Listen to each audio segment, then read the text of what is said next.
Curious and curiouser, cried Alice. She was so much surprised that for the moment she forgot how to speak good English. Now I'm opening out like the largest telescope that ever was. Goodbye, feet. For when she looked down at her feet, they seemed to be almost out of sight. They were getting so far off. Lewis Carroll, Alice in Wonderland. Hello, and welcome to the first lesson in my free online painting course.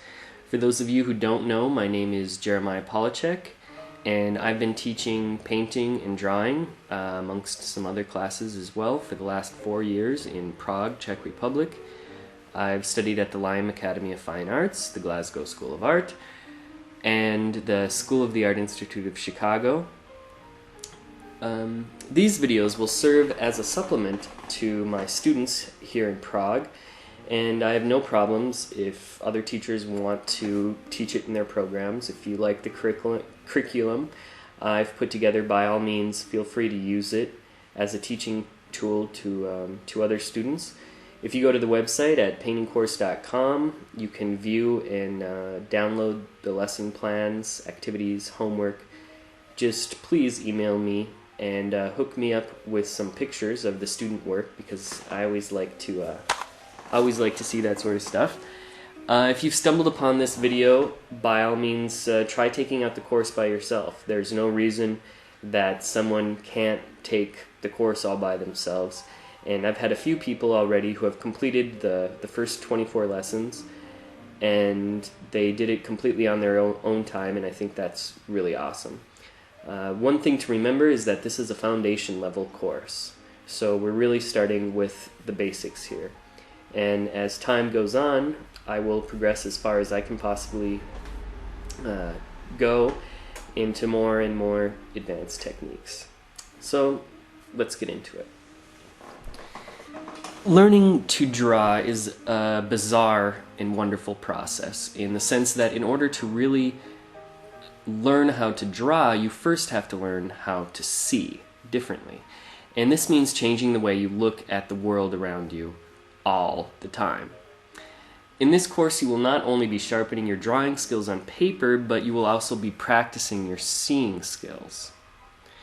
You are on the pathway to becoming a painter, and the first step on that path is to become confident at drawing. Through these lessons, you will learn how to draw step by step, by starting with the basics and moving towards more complicated techniques. This course is meant to be used, and that means you need to draw and paint in order to make it work. The lessons are planned to build upon one another, and you are going to go from very, very basic contour line drawings to finished, beautiful oil paintings, hopefully. Everyone comes into the course at different levels, so get comfortable with where you are, know your limitations, and start working at getting better. Drawing is akin to something like yoga, I guess, even though I don't do yoga. But if you push yourself too hard and too fast, you're doing it wrong. Find a pace and stick to it. Be disciplined and commit to practicing every day. You'll definitely get better. Before we even pick up a pencil, let's look at how your brain draws inside of your head. Now, certain activities cause changes in the way our brains work. There's an instrument called an EEG meter, which measures different brain waves. In this photo, you can see a participant in a study with this crazy hat on, and it's measuring his brainwave activity. Now, our brains produce 4 major brain waves. Beta waves are present when we are in a normal, awake, and conscious state. Theta waves appear when we are in deep relaxation or problem solving. Delta waves are present when we are basically asleep but not yet dreaming. And alpha waves are present when we are in a relaxed state yet still retain our sharpness and creative vision. Alpha waves are where it's at, and this is the state we want to train our brains to get into when we are drawing. Remember, we are not only working on hand-to-eye coordination here, but we're also learning how to control our alpha waves. This may sound kind of like science fiction, but let me posit a few analogies to you, and they can hopefully explain exactly what it means to go into this alpha wave state. A great activity which requires a mastery of alpha wave functioning is archery. When an archer pulls back his string on his bow, closes one eye, and focuses on his target, he may stop hearing the sounds and words around him. His fingers hold the string firmly, his breathing becomes more controlled and even, he calms his mind, and this makes his aiming arm steady. He begins to visualize the arrow sailing straight into the big red spot. The bullseye wavers less and less as his fingertips begin to release the string. The string recoils and snaps forward, splat, the arrow sticks into the target, and the archer begins to inspect his work. Now, this story encompasses all three of the major brain states. Let's look at each one and examine what's going on. As the archer walks up to the line, with his bow in his hand, he is in beta state. He is alert, conscious, and aware of his surroundings. As he pulls the string to his cheek, he begins to slip into alpha state. He begins to relax and block out the sounds around him, yet he is still alert. Here's the crazy part. The moment before he releases the string, his brain waves actually dip dramatically, almost all the way down into a near sleeping state. It's like the pit of alpha. It's only for a split second, and then the arrow goes flying and sticks into the target. He inspects the target to see if he hit the bullseye. That's where you go back into theta waves. And then he snaps back to reality. And that's basically like a beta wave state. Now, when we draw, we are going into alpha and theta lands. Okay? It's a place that anyone who has a skill of any sort knows well.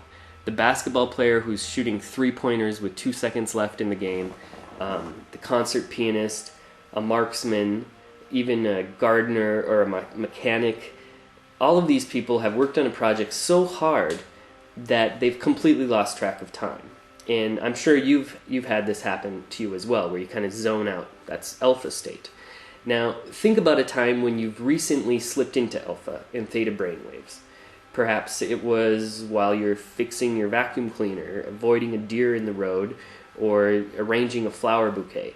Become familiar with what it feels like when you are in this state. Okay? We're training our brain to get into that alpha state and know how to recognize it. Now, everything you see through your eyes, all of your feelings, your joy, your sadness, whatever, your whole world comes from your consciousness. When drawing, you are simply trying to make this consciousness readable. It doesn't need to be anything deep. It could be involving something as simple as the way a guitar leans up against a windowsill. You are transmitting your view of the world to others. So there are technical aspects and training that will be involved in order for you to be able to measure accurately, for instance, the distance between two shapes and plot that on a piece of paper. These fundamental aspects of drawing are teachable, and with practice, you're going to learn how to do them. The question then is going to be, who are you, and why do you want to make a mark on the world? What do you choose to draw? Why do you want to draw? This is the big thing that separates my course from a lot of the other ones online. I'm aware that a lot of people want to learn how to oil paint or learn how to crosshatch. All I need to do to figure this out is check out what people have been typing into Google before they find my site. But these are just skills. They don't really get at what making art really means. Of course, we will go over all these skills, and you need to learn these basic fundamental skills in order to progress as an artist. But at the end of the day, you also need to know what it is you want to paint or draw. Through the following exercises in this course, you're going to be exploring both your artistic vision as well as practicing exercises which will sharpen your eye and steady your arm. So we're working on mind and physical aspects here. Many people who are interested in art, now feel intimidated because the lines have been blurred as to what is good art and what's crap. And during the 20th century, what it meant to be a painter or artist changed dramatically. Previously, craftsmanship and draftsmanship were very highly valued things. However, this is no longer the case. Many times, concept now takes precedence over craft. And this basically means that today we are giving as much importance to ideas as we do to aesthetic appeals. You, on the other hand, have decided to pursue the path of becoming an artist working in a very traditional medium, paint. So the goal of this introductory course is not only to make you technically proficient, because that just takes practice, but also to help you find what you want to communicate through imagery. That being said, there's nothing worse than knowing what you want to do, but not possessing the technical abilities to bring the idea to fruition. If you know exactly how you want to draw and what you want to draw, then consider the following analogy. Think of an instrument you have no idea how to play. For instance, a guitar. Now, it is generally accepted that if you want to become great at playing the guitar, you have to practice hard, right? No one expects somebody to sit down and start playing the guitar immediately.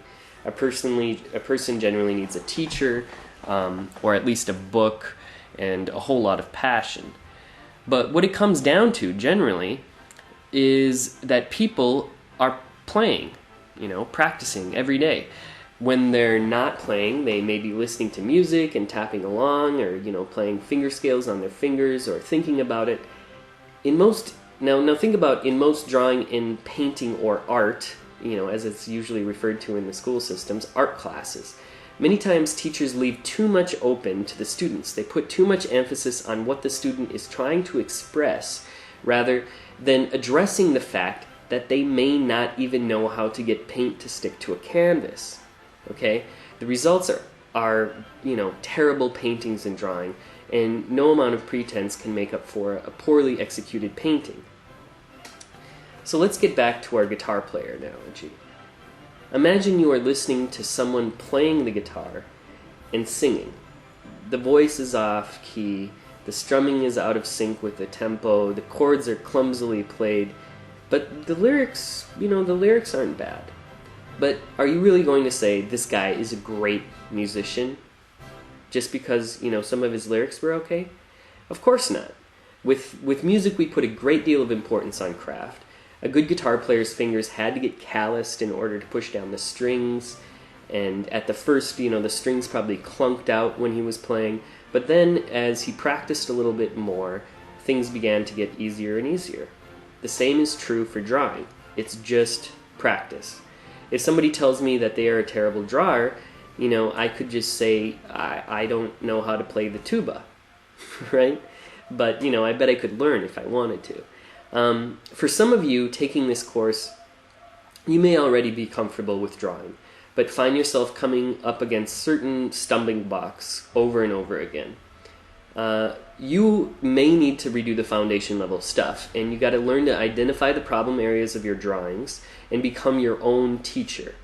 Okay? Even concert pianists practice scales. Drawing and painting are no different. So with that, a little speech, let's get into it.